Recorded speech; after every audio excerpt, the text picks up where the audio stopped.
প্রিয় বন্ধুরা, চলে আসলাম এই যে আমসত্ত্বার রিভিউ দিতে। একটু কিন্তু আমার ছেলে খেয়ে নিয়েছে, খুব খুব মজা হয়েছে। এখন যেভাবে পারো তোমরা এভাবে বটে নিবে বা ছোট ছোট করে কেটে নেওয়া যায়। আমি তোমাদের একটা দেখিয়ে দিচ্ছি। এটা কিন্তু আমরা বছর জুড়ে সংরক্ষণ করতে পারবো। এই যে দেখো কত সুন্দর। আর আমি কিন্তু মোটা করে দিয়েছি আর মোটা করে কেটে নিয়েছি। আর দেখতে কত সুন্দর লাগছে বন্ধুরা। একটা আমি বটে নিলাম আর দেখিয়ে দিলাম।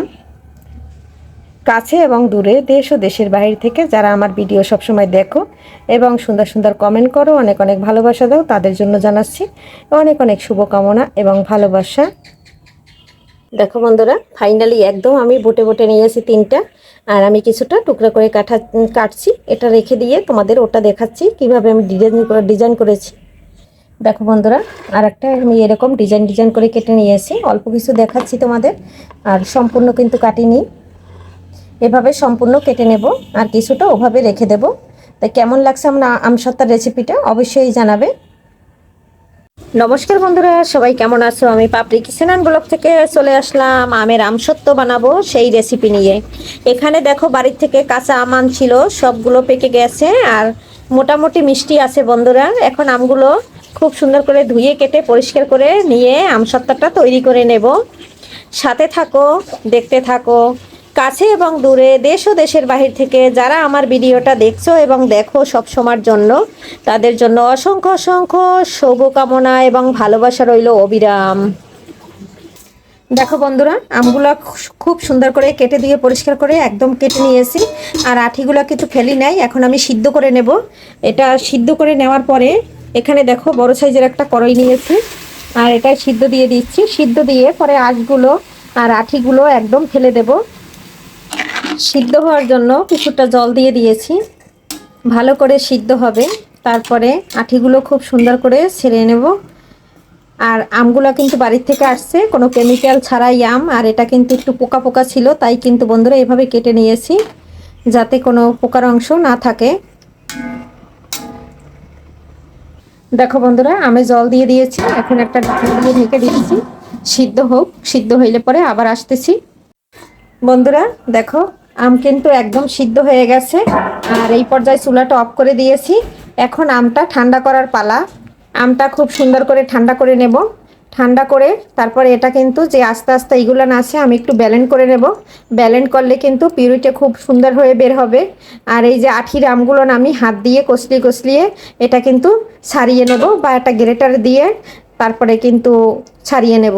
সাথে থাকো, দেখতে থাকো, স্কিপ করো না বন্ধুরা, তাহলে বুঝবে না কিভাবে কি করলাম। বন্ধুরা দেখো, আমটা একদম ঠান্ডা হয়ে গেছে। এখন আমি এই বড় বড় আঠির যে আমের মাংসগুলান এগুলান আমি এখন একটা ঝুড়ির সাহায্যে এটা মাংসটা পিউরিটিটা বের করে নেব। সাথে থাকো, দেখতে থাকো। দেখো এখানে আটি নিয়েছি আর এখানে একটা গামলা নিয়েছি।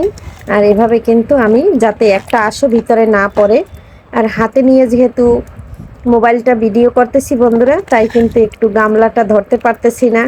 এক হাতে কাজ করতেছি আর এক হাতে ক্যামেরা ধরে আছি।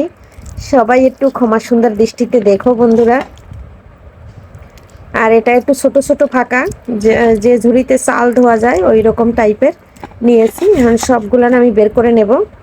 দেখো বন্ধুরা কত সুন্দর, একদম আঁশ কিন্তু একটু পড়েনি। আঁশটা কিন্তু সম্পূর্ণ ঝুড়িতে আছে। দেখো বন্ধুরা, আঁশগুলো সব একদম রয়ে গেছে। ভাবছি আবার চালা লাগবে, এখন আর চালা লাগবে না। একদম ছোট বড় আঁশ একটাও ভিতরে যায়নি। আমটা কিন্তু খুবই মিষ্টি, চিনির পরিমাণটা খুবই কম লাগবে। আর এই যে দেখো বন্ধুরা, পিউরিটিটা কিন্তু সেই গাঢ় হয়েছে। আর দেখো একটা আঁশও কিন্তু নাই। আর এদিকে কিন্তু আমি এখানে আমটা যেহেতু অনেকটা মিষ্টি, আমি এক বাটি চিনি নিয়েছি। প্রথমে চিনিটা জাল দিয়ে একটু লাল করে নেব, তারপরে কিন্তু আমি আমটা ঢেলে দেব। এদিকে দেখো চিনিটা দিয়ে দিয়েছি। এই যে দেখো চিনিটা কিন্তু গলতে শুরু করে দিছে। আর একটু লাল করে নেব। আর এর ভিতরে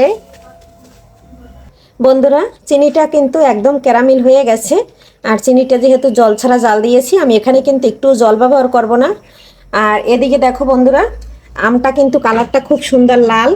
আর এই আমটা কিন্তু এর মধ্যে দিয়ে দিচ্ছি। দেখো বন্ধুরা, দিয়ে নেড়ে ছেড়ে দিচ্ছি। আর এটা কিন্তু 2 থেকে 3 মিনিট কিন্তু নেড়ে নিলেই হয়ে যাবে। দেখো বন্ধুরা, আমটার কিন্তু ফোট এসে গেছে। আরও কিছুক্ষণ নেড়ে ছেড়ে দেবো যাতে না লেগে যায়। আর কালারটা কিন্তু খুব সুন্দর আছে।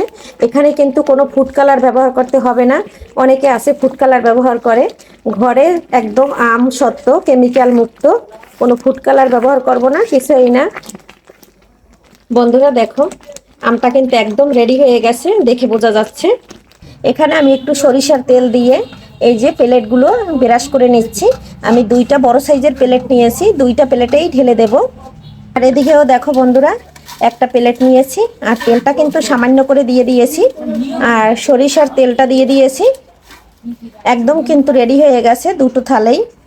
দেখো বন্ধুরা, চালটা কিন্তু একদম অফ করে দিয়েছি। আর দেখো এখন চামচ থেকে এক ফুট পড়তেছে। এখন আমি প্লেটে ঢেলে দেব। বন্ধুরা এই যে দেখো, প্লেটে ঢেলে নিচ্ছি। আর ঢেলে কিন্তু তাড়াতাড়ি করে দেওয়া লাগবে। এই যে দেখো বন্ধুরা, আমি একদম বিছিয়ে নিলাম। এখন আমি প্লেটটা একটু টাক দিয়ে নেব, তাহলে কিন্তু যে সমান হয়ে যাবে একদম।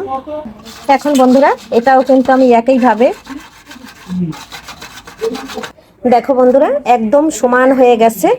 আর প্লেটটা কিন্তু খুব সুন্দর করে করে নিয়েছি। এই যে দেখো, 2টা প্লেটেই তোমাদের দেখিয়ে দিলাম। খুব সুন্দর হয়েছে বন্ধুরা। আর প্লেটটা কিন্তু আমি নাড়িয়ে নিয়েছি। বন্ধুরা দেখো, আমসত্ত্বা কাটার জন্য আমি কিন্তু একটা চাকু নিয়েছি আর তোমাদের কেটে দেখাচ্ছি। এটা কিন্তু রোদ্রে দেওয়া হয় নাই, শুধু ঠান্ডা হয়েছে। আর এখন আমি খুব সুন্দর করে কেটে নিচ্ছি, যে যেরকম কাটবে। আর এটা কিন্তু প্রচণ্ড মিষ্টি, প্রচণ্ড মিষ্টি। আর প্রথমে আমি কেটে একটা প্লেটেরটা দেখাচ্ছি। বন্ধুরা যে যেরকম পারো কেটে নেবে। আর ভিডিওটা যেহেতু আজকে আমি প্রচণ্ড ঠান্ডা লাগছে বন্ধুরা, প্রচণ্ড ঠান্ডা, শরীরটা খুবই খারাপ।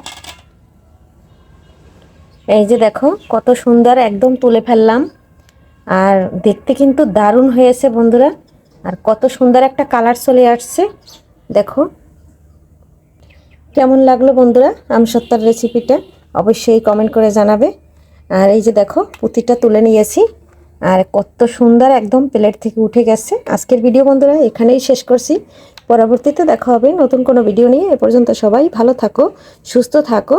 সবাইকে জানাচ্ছি আগামী ভিডিও দেখার অনুরোধ। আর একটু লাইক দিয়ে ভিডিওটা কন্টিনিউ করো। Bye bye.